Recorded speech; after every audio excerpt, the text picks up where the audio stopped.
So, good morning everyone. I will be presenting my individualized education program and my student's profile.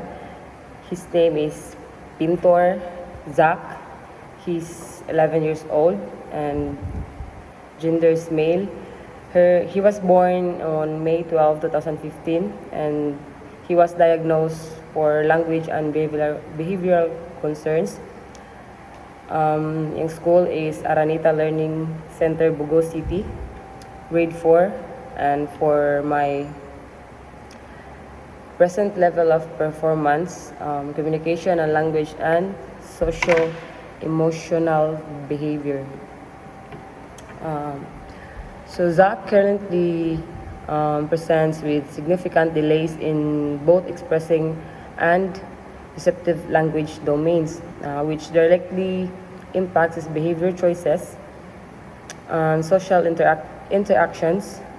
He frequently experiences frustrations when unable to communicate his needs and effectively, which can manifest as behavioral outcomes and resistance to transitions or disagreement from group tasks, and his response will to visual prompts but requires sustainable verbal and gestural redirection to follow classroom routines, maintain attention to tasks, and safely navigate peer interactions. And for my annual goal, by the end of the IEP, when given a verbal prompt or visual support, Zach will independently use 3 to 4 words, phrases to express his needs and follow multi-steps classroom directions in 4 out of 5 opportunities.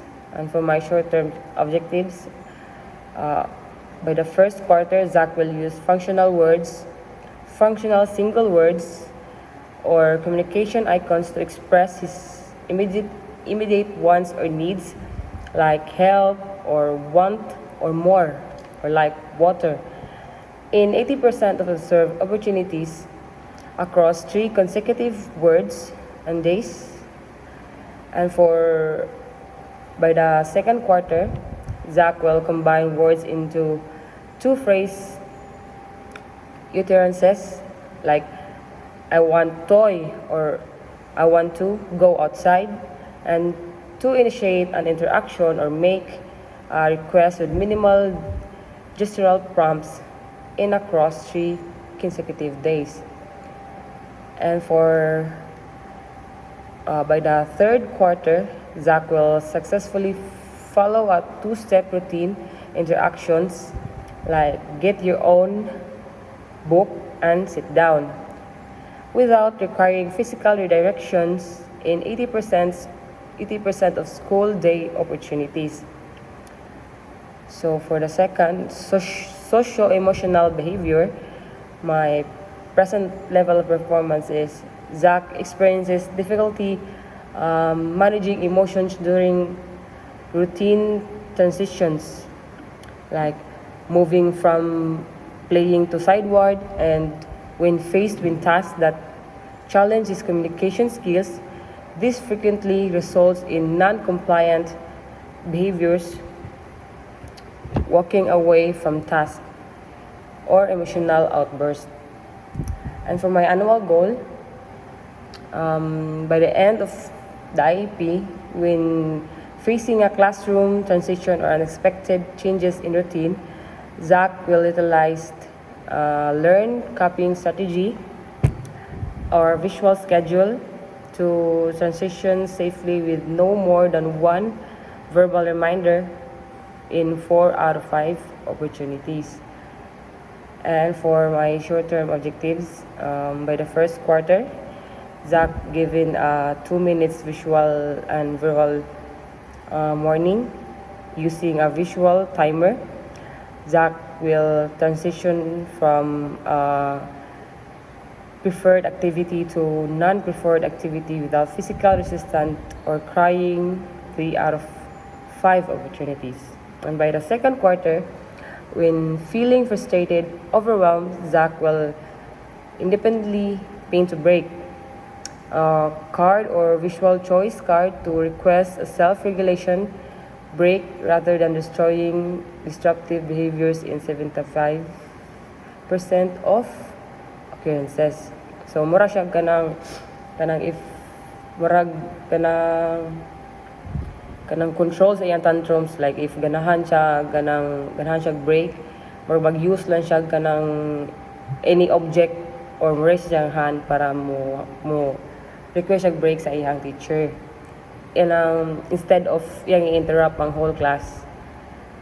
And for the third one, for social pragmatic peer interactions, present level of performance, Zach shows a desire to be near peers but struggles with peer-to-peer communication and cooperative play. Due to language barriers, he often resorts to grabbing items or silly play rather than engaging in cooperative thumb taking.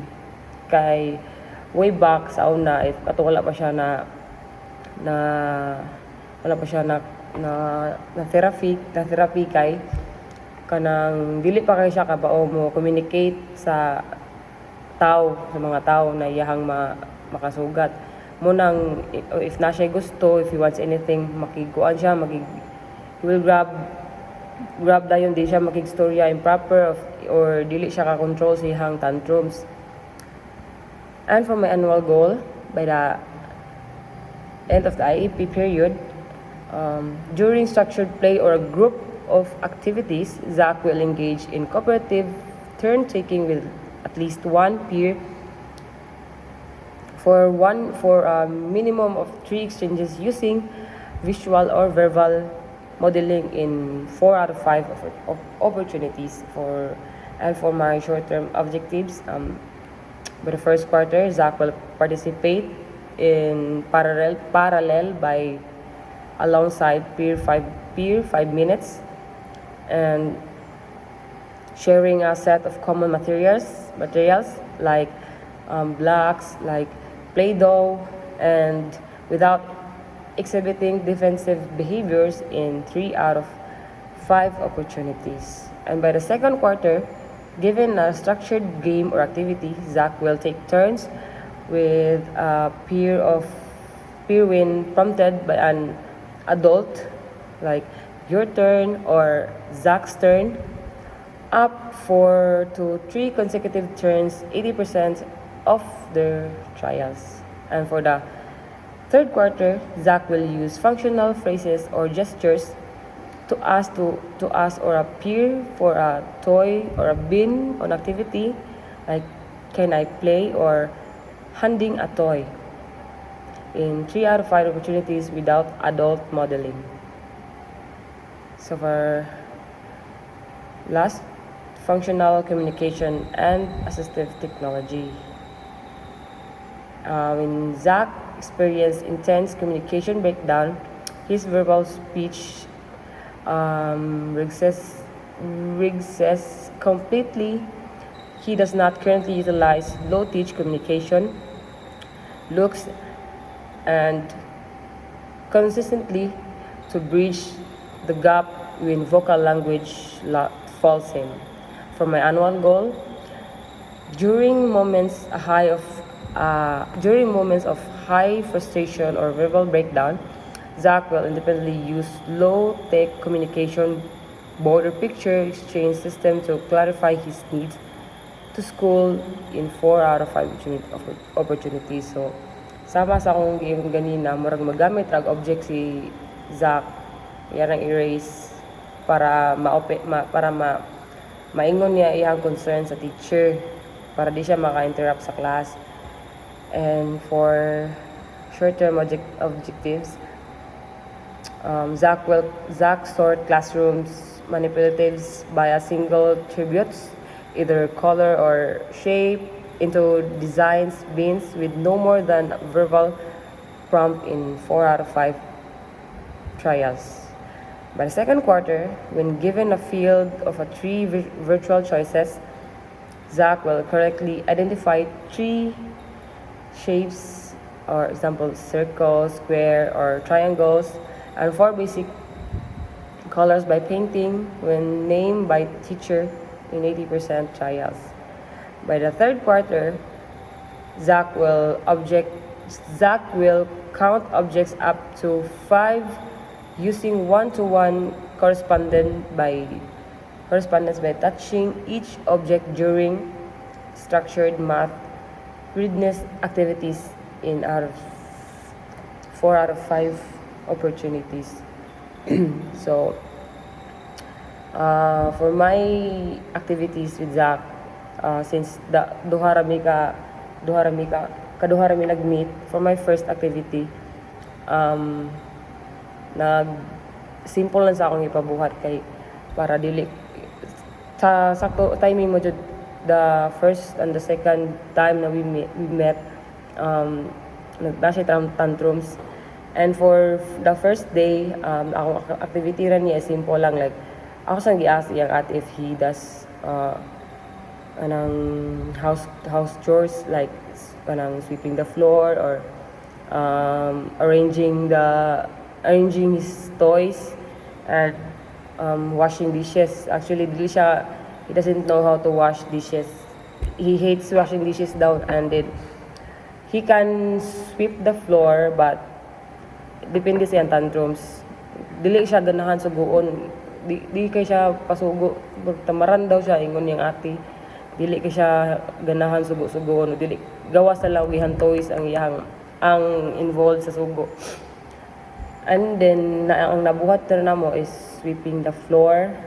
Mauraw kanang nagtrapo sa ilahang lamisa. Then for the second day, naka-make me activity na mag-present sa class ni Teacher Mar. Ang mga activity ato is nagkuha ako toys. I picked 6 of his favorite toys from yung gitanaw sa iyang iPad. And then ang mga toys gibutan ako sa box. And then ako siyang gipa-identify, ako siyang gipa-pick og toys, ako siyang gipa-identify what color the toy is or unsa na toys diin na kay katong mga toys kay gikan na puto siya sa iyang mga favorite na ipantanaw sa iPad. So naka-recognize na siya, naka-answer na siya. Nya fluent na kay siya mo storya labi na English, di kay siya kamao Bisaya. So na improvement ang iyang therapy sa una. Kay sa una daw kay kanang maglisod siya communicate sa iyang mama o sa iyang ate if na siya needs kung dili siya manglabnot. If he didn't grab things, magtantrum siya nya maluyag sabot iyang ginikanan og iyang ate unsa iyang gusto. And then karon kay kanang na improvements kay manugo ra siya siyang ate or mo-raise siya og concerns unsa iyang ganahan. And if dili mahatag mo lagi magtantrums. So kato na activity mo gibuhat kay so far nindot ka nang okay ra siya until sa tunga-tunga sa activity gitantrum siya kato yan. He threw all the toys and sa karton akong gigamit, and then he ran away. So wala na tiwas ang video. And for my areas of strength sa bata is demonstrate strong gross motor skills like running or jumping, and responds well to structured visual schedules and routines, and shows interest and interactive hands-on learning material. And for the areas that need pa niya improve is expressive language, needs to expand vocabulary and use functional communication to express wants, needs instead of relying on gestures or behaviors. Receptive language needs to support processing multi-step verbal instructions. Behavioral regulations needs coping strategies for frustrations, transitions between activities, and emotional self-regulations. So that would be all for my IEP, Individualized Education Program for my child, Zach Pintor. Thank you for listening.